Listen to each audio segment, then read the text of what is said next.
काश क्या कर रहा है, किसी भी पैकेट पर अच्छे से मैगी का निशान नहीं छप रहा, इतनी पैकेट खराब कर दी। मनोज भैया, मैं तो इतना हाथ दबा कर छपाई कर रहा हूँ, लेकिन पैकेट पर प्रिंट नहीं छप रहा है, लगता है स्याही खत्म हो गई है, डालनी पड़ेगी। इतने में मोटा राम दोनों के पास धमक जाता है। अरे स्याही खत्म हो गई तो डालनी चाहिए, फालतू में इतनी पन्नी खराब कर दी, काम के नकाज के दुश्मन अनाज के। अरे हरामखोर, अब खड़े खड़े देख क्या रहा है, स्याही लगा। और तुम तीनों कितनी महंगी बनी है? जितने की तनख्वाह नहीं देता, सिर पर खड़ा होकर काम लेता है। अरे मक्खी के जैसे मुंह में क्या भिनभिना रहा है, तेज बोल। कुछ नहीं सेठ, बस बना रहे हैं मैगी। गाली गलौज खाकर पांचों भाई सुबह से रात तक 8-10 घंटे लगाकर 10,000 मैगी के पैकेट बनाते हैं। पूरा दिन मैगी बनाते बनाते कमर अकड़ गई। आज तो 23 तारीख है, तनख्वाह भी तो मिलेगी। काम खत्म करके पांचों तनख्वाह लेने के लिए मोटाराम के पास आते हैं। चलो आओ, तुम पांचों भी अपनी अपनी तनख्वाह ले लो। सेठ, हमने 10,000 मैगी का ऑर्डर तैयार कर दिया है। हाँ ठीक है, ये लो तुम पांचों का मिलाकर इस महीने के 8,000 रुपए। पर सेठ, हमारी तनख्वाह तो महीने के हिसाब से 10,000 बनती है, 2,000 किस बात का काटा है?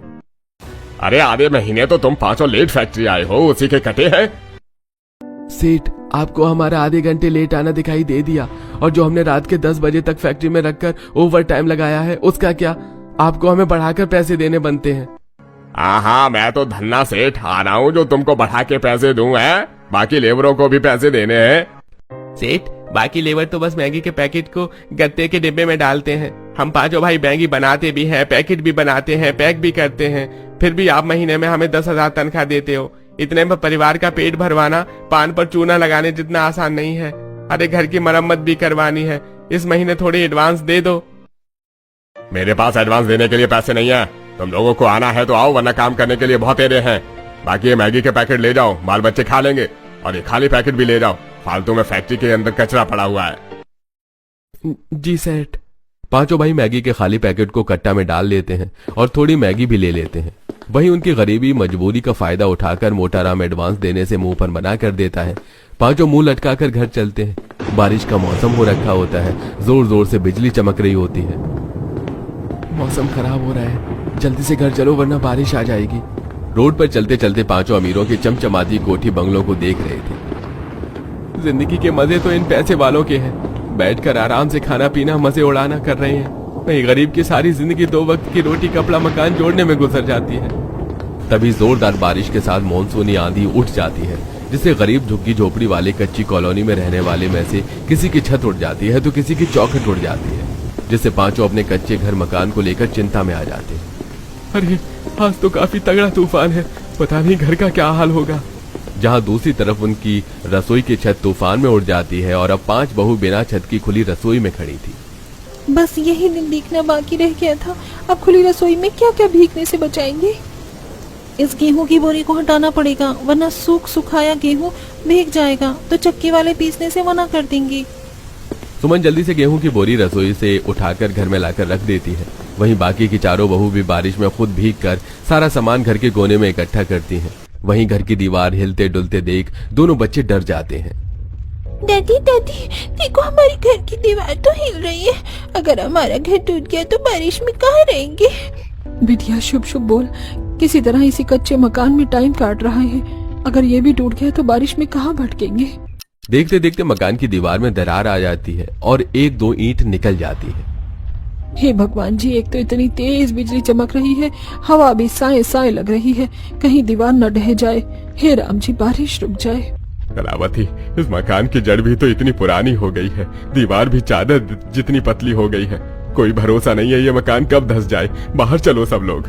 तेज आंधी पानी देखकर अब पांचों बहू उनके बाल बच्चे सास ससुर सब मकान से बाहर आकर खड़े हो जाते हैं। तभी देखते ही देखते दीवार धड़ाम से गिर जाती है। अच्छा हुआ जो समय रहते हमने घर खाली कर दिया, वरना खुदा न खास्ता हमारे बाल बच्चे या किसी परिवारजन पर ही दीवार गिर जाती।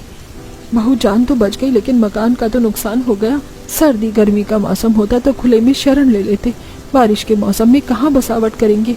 हाथ में इतना पैसा कौड़ी भी नहीं कि घर बनवा सके। माँ जी जान है तो जहान है, आप चिंता मत कीजिए, हम बहुए घर का कोई ना कोई जुगाड़ कर लेंगे।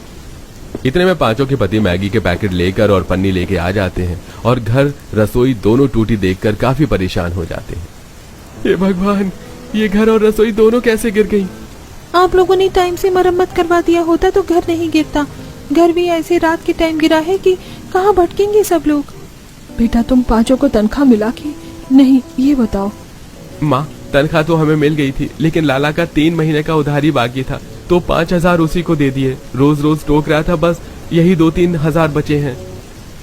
अरे 2-3 हजार में तो मकान की आधी दीवार भी खड़ी नहीं होगी। इस कट्टे में क्या है? पिताजी ये मैगी के पैकेट्स हैं, सेठ ने कचरे में डालने को दिया था, लेकिन हम चूल्हा झोंकने के लिए ले आए थे। कट्टा भरकर मैगी के खाली पैकेट देखकर बहुओं का जुगाड़ दिमाग चलता है। अगर हम पांचों चाहें तो इस मैगी के पैकेट से हमारा काम बन जाएगा, पर अभी तो रात काफी हो गई है, हमें आज की रात कैसे भी काटनी होगी। पांचों बहू मदद के लिए पड़ोसी का दरवाजा खटखटाती हैं, पर कोई भी उन्हें एक रात भी अपने घर में रखने को राजी नहीं होता। वहीं कई घंटे बारिश में भीगने के चलते दोनों बच्चे थर थर कांपने लगते हैं। मम्मी मुझको तेज की ठंड लग रही है, घर कब बनेगा। बहू राजू की तबीयत बिगड़ रही है, कुछ करो। पांचों डबडबाई आंखों से इधर उधर देखती हैं और अब पूरा परिवार एक बंद करे घर के छज्जे के नीचे खड़े हो जाते हैं, जिससे सब बारिश में भीगने से बच जाते हैं। अगले दिन सुबह इस मैगी के पैकेट से हमारा घर और रसोई का जुगाड़ हो जाएगा। अरे अब तुम पांचों मैगी के पैकेट से कौन सा नया जुगाड़ बिठाने वाली हो, हमें भी बताओ। अजी आप पांचों भाई मिलकर केवल घर के अंदर से दीवार का मलबा हटा दीजिए, फिर देखिए बगैर मिस्त्री लगाए हम पांचों जुगाड़ू बहू कैसे घर रसोई बनाकर दिखाती हैं। जैसी बारिश छूटती है पांचों भाई घर में गिरी दीवार को हटाने लगते हैं। वहीं अब 2 बहुएं उस मिट्टी का भी जुगाड़ लगाती हैं। हम दोबारा से इसी मिट्टी को अपने घर और रसोई की जमीन भरने में इस्तेमाल कर लेते हैं, क्योंकि हमारे घर की चौखट भी नीची है। बाकी इन साबुत ईंटों को दोबारा से दीवार बनाने में लगा लेंगे ताकि घर की नींव मजबूती पकड़ ले, और फिर हम मैगी की पन्नी लगाएंगे ताकि बारिश का पानी पड़ने से हमारी जुगाड़ खराब न हो। सबको सुमन का जुगाड़ भरा तरकीब काफी ज्यादा पसंद आता है और अब सब काम चालू करते हैं। अनीता रीता जंगल से मोटी मोटी लकड़ी काट कर लाती हैं, जिसे मिलकर वो दीवार की नींव खड़ी करती हैं और अब उन पर गाढ़ी मिट्टी लिपाई करके मैगी के पैकेट चिपकाती जाती हैं। मम्मी मुझको भी मैगी के पैकेट लगाना आ गया है। मैं भी आपके साथ दीवारों पर मैगी के पैकेट लगवाती हूँ ताकि काम जल्दी होगा। हाँ ठीक है बिटिया, ये लो तुम भी लगाओ, पर एक भी मैगी का पैकेट खराब मत करना। अब 3 बहुएं मिलकर मैगी के पैकेट से जुगाड़ू घर बनाती हैं और 2 बहू रसोई की खुली छत के लिए पैकेट को जोड़ जोड़ कर बड़ी सी मैगी पन्नी की तिरपाल बनाकर अपनी छत ढकती हैं। इस मैगी की पन्नी की छत से अब बारिश का पानी रसोई के अंदर तो नहीं आएगा, लेकिन इतनी हल्की छत तूफान में टिक नहीं पाएगी, इसलिए हमें कोई जुगाड़ लगाना होगा ताकि छत की सतह मजबूत हो सके। तो फिर हम ऊपर से घास और फूले बिछा देते हैं, इससे बारिश का पानी सोख लेगा तो हर समय समय पर घास बदल लेंगे।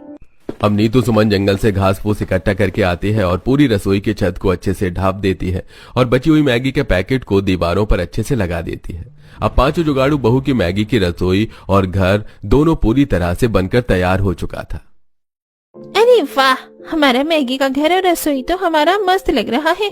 अब हम बड़ी मजे से सोएंगे। अब हमारे घर में पानी नहीं आएगा ना मम्मी? नहीं बेटा, अब हमारे घर में बिल्कुल पानी नहीं आएगा।